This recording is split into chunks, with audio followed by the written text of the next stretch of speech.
Hello, good evening, forever family. Product yaudraba business company have platform ado kaidunumdane longer or habdi product yauba business company chingdine madum madi permanently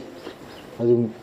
circulation wina adum system je running dog sakhineba adu product yaudraba habdi product chung yaudraba company money invest to chatpa kuina chaloi ko longest or ko adum muthigani aduna ne ngasi de ai yam tin nungaraba about good news about a forever company every year every month we have launched a new product aduna recently we have been launched a new product about the skincare product which is name is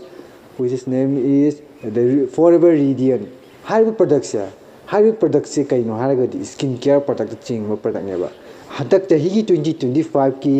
hadak ki tha sida March asida launch tawgreba mari nimuk su ka ngarang han tawni ko mari nimuk su re asi se koi country sales manager our respected father sa Hari Singlas mahakna YouTube ki through the launch tawgiba product neba koi ki skin care gi lami punba product neba harbe product asigi maram detail de ko content am yan sinjara ke ko yam china su kim tak nunga raba company international company platform ama neba adu kisu matak ta chahi khudingi magi product launch puthoiba company neba aduna product yaudraba company business adu di kaidunung dane permanently longest or हाइबदि मागी system circulation जे अदु मुथि गनेबा अदुना product यावो company दिने मतम पुमबदने अदुम circulation मागी system जे running जे तौर चखिनेबा अदुनाबो हारिजने forever company the international हाइजने अदुना थान तौदने याम थिना नुंगाइबम सु ओरे चही खुदिंगी कंपनी सिने पीरिबा मागी प्रोडक्ट अनोबो लॉन्च म्याम जिंगजा असि जे लोइनमक सुरे को मागी सप्लीमेंट सु यावरे अदुगा मागी स्किन केयर प्रोडक्ट सु यावरे हाउसहोल्ड की सु यावरे खुदिमक लोइनमक मागी प्रोडक्ट सिंग लोइन अवेलेबल ओएबको मेडिसिन सिगुम्बा मयाम लेरे दो ख्वाइदे नुंगाइबम ने इंडिया द मागी आरडीओ लेरिसे 23 स्टेट आरडीओ लेबजा असि जे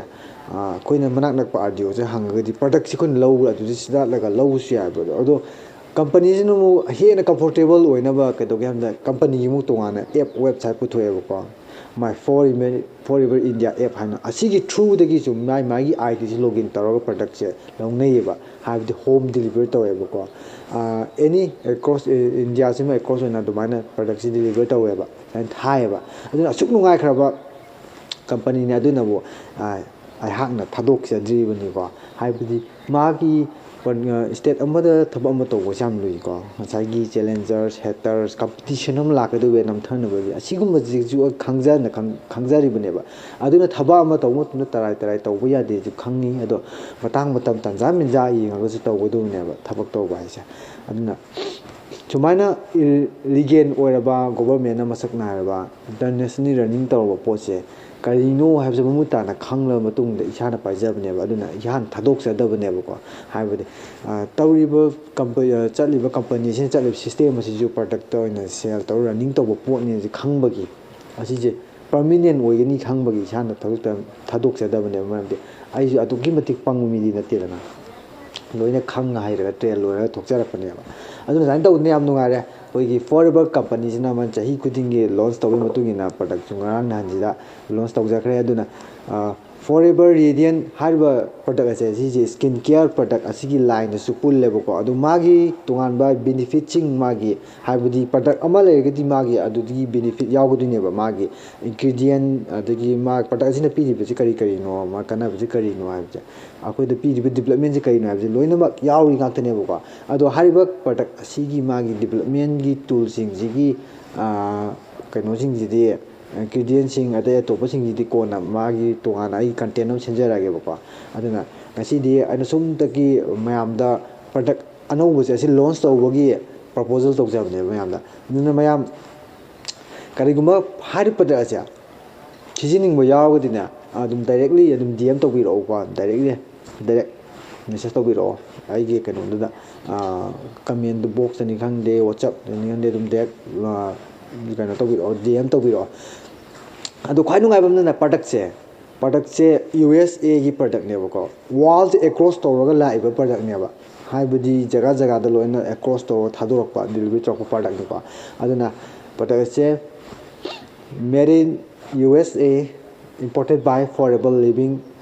product India PBT Ltd aduna mayam masi di content se matang sinjage aduna for more details you can contact me under the description or under the comment box. There must be a website to connect with me and you. So then don't forget to subscribe the video, and you can watch the video till in until understand the video what I say. So then I'm going to see the